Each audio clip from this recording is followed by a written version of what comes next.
mês de junho, o consumidor que comprar uma peça de picanha no mercado precisa saber a origem dela. Essa foi uma das exigências feita pelo Ministério Público Federal, o Greenpeace, órgão não governamental, e o IBAMA, ao governo federal, em carta pública enviada no mês de junho. No documento, as organizações pediam que fosse criado um sistema de rastreamento da carne, com a notificação da fazenda e a origem do gado. Segundo o Ministério Público, no dia 1º de junho, foram realizadas ações com o objetivo de rejeitar propriedades que não respeitem as regras ambientais ou trabalhistas, principalmente no estado do Pará. Desde lá, as ações vêm dividindo opiniões de todos os envolvidos na cadeia produtiva da carne.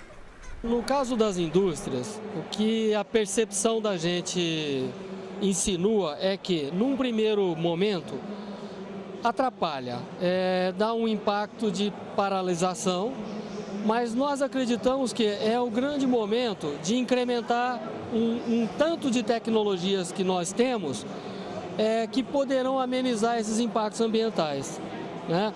Nós temos hoje muita tecnologia, toda a indústria está preparada para isso, ela ainda não está com isso no mercado, porque o mercado ainda às vezes não percebeu essa necessidade.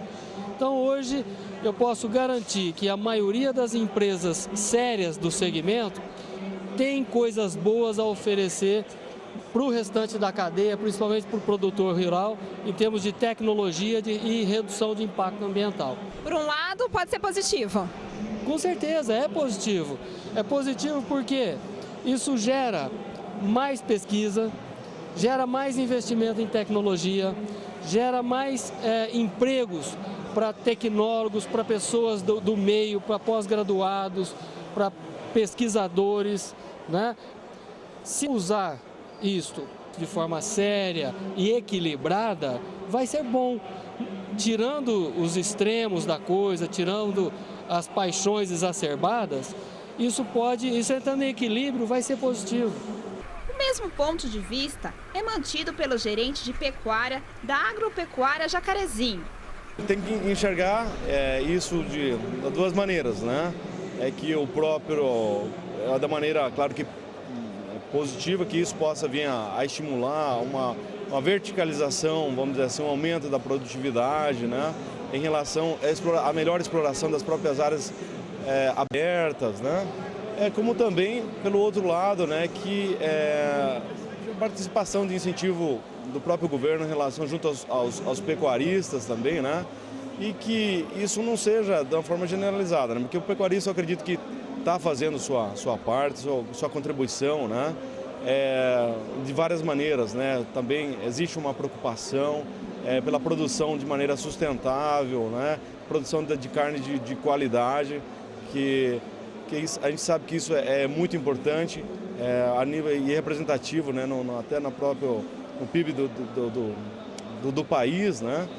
Portanto, existe essa preocupação de produção de maneira sustentável. O produtor está fazendo sua parte, né, nesse sentido, né? E eu acredito que isso realmente é um assunto ainda bastante, vamos dizer assim, que a gente tem que ter uma melhor análise, né? E é difícil um pouco cedo para te falar os verdadeiros impactos que isso vão ter ainda na cadeia como um todo. Mas na sua opinião, aquele produtor que já respeita essas leis, já anda dentro da rastreabilidade, ele pode ganhar com alguma porcentagem em relação a lucros com isso? Claro, sem dúvida. Isso, sem dúvida, as empresas que estão trabalhando de forma adequada e com rastreabilidade, né? Só que, por outro lado, nós devemos também lembrar, né, que nosso sistema de rastreabilidade, isso é de conhecimento geral dos pecuaristas, que realmente um sistema que ainda precisa ser melhorado, precisa ser dado condições de esclarecimento e até desburocratizar realmente esse sistema atual de rastreabilidade para que isso também possa ser exigido. Já para o pecuarista que mantém sua propriedade localizada em Ariquemes, em Rondônia, não se pode vetar a comercialização de carne de todos os pecuaristas que estão situados na Amazônia Legal.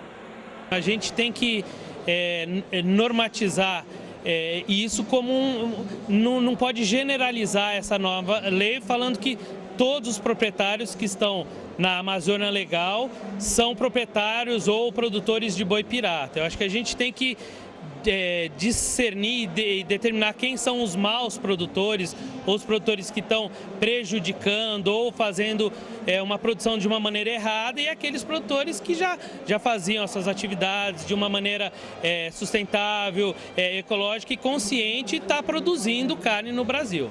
Você acha que essa lei, de alguma forma, para o pecuarista que se adequou já, ela pode ser positiva?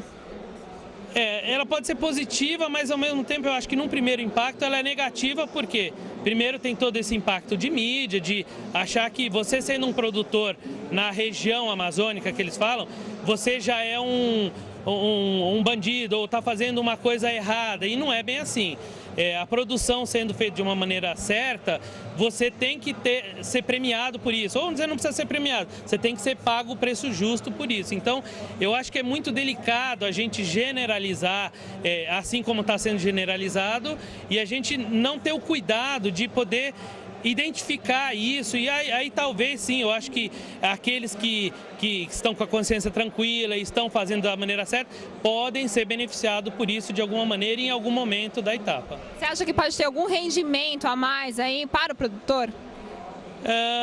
Eu não acho justo também você ser premiado por estar fazendo uma coisa certa. O que eu acho, sim, é aquele que está fazendo do jeito errado ser penalizado.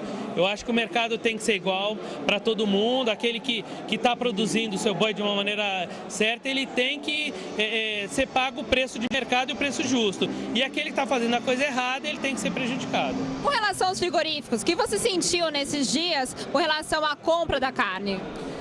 Na minha região, em Ariquemes, em Rondônia principalmente, ainda não teve abalo, porque o mercado interno lá da região norte é muito expressivo. O que eu não acho justo, ou o que foi feito, algumas cadeias grandes simplesmente paralisarem os contratos ou o comércio com frigoríficos dessas regiões, simplesmente porque estavam localizados geograficamente no paralelo X acima. Entende? Isso eu não acho justo, e eu acho que a indústria, assim como o mercado, assim como os produtores, vão ter que se adequar a essa nova realidade. E se for necessário fazer toda uma parte de rastreabilidade, toda uma parte de monitoramento das fazendas ou enquadramento nas normas, eu acho que tanto a indústria, o frigorífico, quanto a produção, os fazendeiros vão ter que se adequar a isso. Para o representante da Associação Nacional dos Confinadores, a ASOCON, ainda é cedo para garantir qual será o futuro da cadeia produtiva da carne. Até mesmo porque é uma questão de região. Olha, é um pouco cedo para você garantir qual vai ser o movimento da cadeia produtiva, mesmo porque é uma situação bastante pontual, se restringe a uma determinada região do país, então ela não ataca a cadeia como um todo. Mas provavelmente uma coisa é certa, você vai ter que, você indústria, você produtor, consumidor de certa forma, vai ter que se adaptar a uma nova realidade de produção e a novas normas. E daqui para frente nós provavelmente vamos ver a definição dessas normas que vão nortear a cadeia. Nesse caso, com essa questão, o confinamento, os confinadores poderão ganhar mais mercado? Eu acho que sim. Eu acho que sim, porque o confinamento justamente é uma situação que inibe o desmatamento, tem uma alta produção por área, quer dizer, você intensifica a produção em pequeno espaço de terra. Então, deve ter uma valorização da atividade de confinamento, como, vamos dizer, uma atividade mais controlada, menos agressiva, vamos dizer, ao meio ambiente e toda essa questão. O problema é que, às vezes, essas definições dessas propriedades não estão muito claras.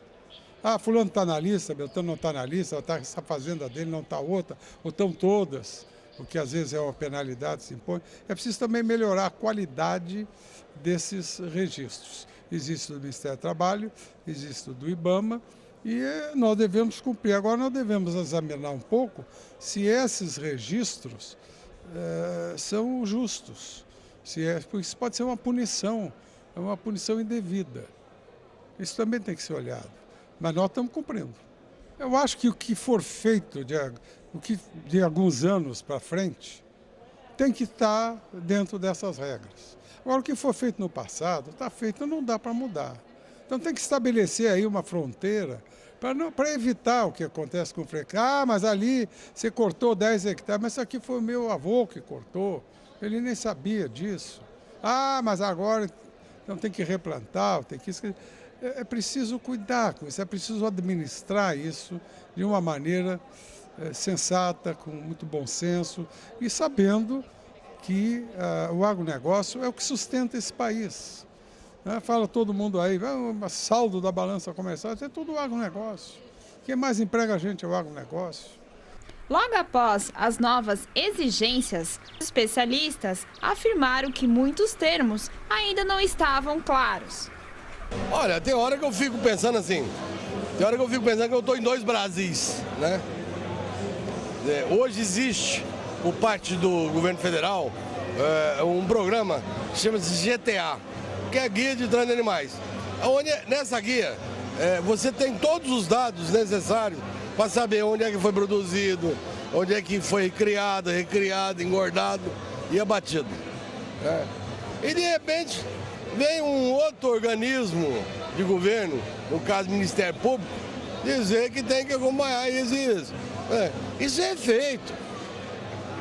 Isso é feito. Isso não tem que frigorífico. E além disso, isso não compete a frigorífico. Isso compete ao governo. Acompanhar o Ministério da Cultura, cujo Ministério tem feito um trabalho excepcional nisso, entendeu? Então, cabe ao Ministério e não a frigorífico. O frigorífico não tem que certificar nada.